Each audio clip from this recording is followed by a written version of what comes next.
What's good, y'all? It's NBA Sphinx back at it again with another video. And we just gonna talk about the Game 1 series between Golden State and Boston. This game, personally to me, I thought this was a great game. This was an up and down but crazy game. Out the gate, Stephen Curry didn't come to play, bruh. I didn't see him celebrating much how he usually does, having fun. He seemed serious the whole way through. But at the beginning of the first quarter, he was just pulling up and nobody was stopping him. But then progressively, I just noticed that the Golden State's offense, Curry's effectiveness didn't really mean anything because they weren't playing great defense on Boston, so Boston was able to keep up with them the whole time.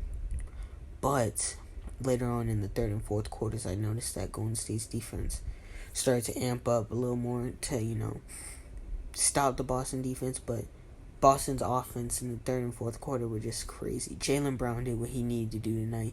He showed up. Al Horford, he gave them what they needed in the points, and nobody could stop Al Horford from three. But Jason Tatum did not show up. I believe he had 12 points, which is just unacceptable for him. Derek White, a role player for that team, ended up having more points than him, which is just crazy.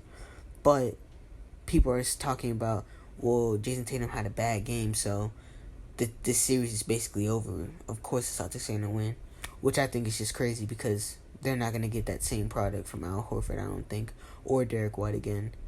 Jaylen Brown could possibly do another performance like that, and JT will have a performance like that. But also on the other side, I don't think Golden State had that great of a shooting night. I think, well, not maybe shooting, but scoring in general. I felt like it was kind of tough. Jordan Poole never really got his start to be hot. Klay Thompson, he had a few key nice shots and three-pointers, but I don't think he was the Klay Thompson he needed to be for them to win the game. They needed some defense that Klay could have provided, but he just simply didn't.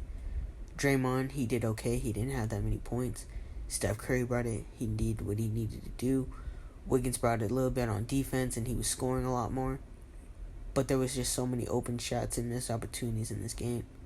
Personally, I still think that Golden State's going to win this in, I say 6 games. I don't see this going 7 because, personally, I think the Boston Celtics remind me of last year's Phoenix Suns. They were a team that people didn't have that high of expectations, but they made it far. But then when they get to a more experienced or better team, they're going to end up losing and folding. And me and my father were having a conversation talking about if Boston wins this next game, it's over. But I don't personally think it's over. Like I said, they remind me of the Suns. And last year, the Suns, they took a 2-0 lead, and everybody thought it was over. But then the Bucks came back and won it. So I could see something playing out like that again, but I personally do not think that the Golden State Warriors are going to have another off night like they did.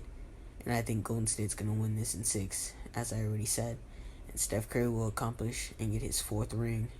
So, those are my thoughts on Game 1 and how I think the series is going to play out. But also, I would like to reiterate, I don't think this series is going to really, home court isn't really going to matter in this series. I feel like either of these teams are able to steal a game from home court. So, I wouldn't put too much stock into it if a team stole a home game or they stole both home games. But those are just my thoughts on this series. NBA Sphinx out.